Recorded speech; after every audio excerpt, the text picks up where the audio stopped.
জীবন জীবনের জন্য, মানুষ মানুষের জন্য। তীব্র শীতে কাঁপছে সারা দেশ।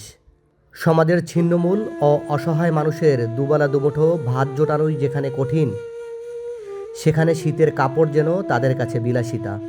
ঠিক এমন সময় মানবিকতার উজ্জ্বল দৃষ্টান্ত স্থাপন করেছে কুষ্টিয়ার মিরপুর উপজেলার আমবাড়িয়ার ঐতিহ্যবাহী সৈয়দ পরিবার।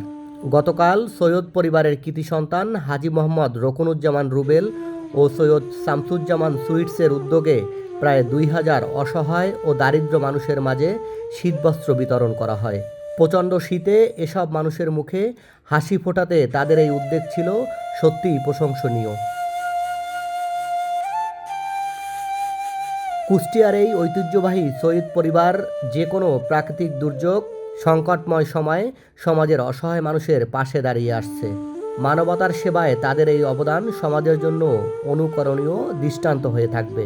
হাজী মোহাম্মদ রকুনুজ্জামান রুবেল ও সৈয়দ শামসুজ্জামান সুইটসের মতো সমাজের বিত্তবান ও সচেতন মানুষরা যদি এভাবে সাধারণ মানুষের পাশে সহযোগিতার হাত বাড়িয়ে দেন, তাহলে আমরা একদিন বৈষম্যহীন, মানবিক ও সুন্দর বাংলাদেশ গড়ে তুলতে পারব। সাইফুল ইসলাম, ভয়েস বাংলা।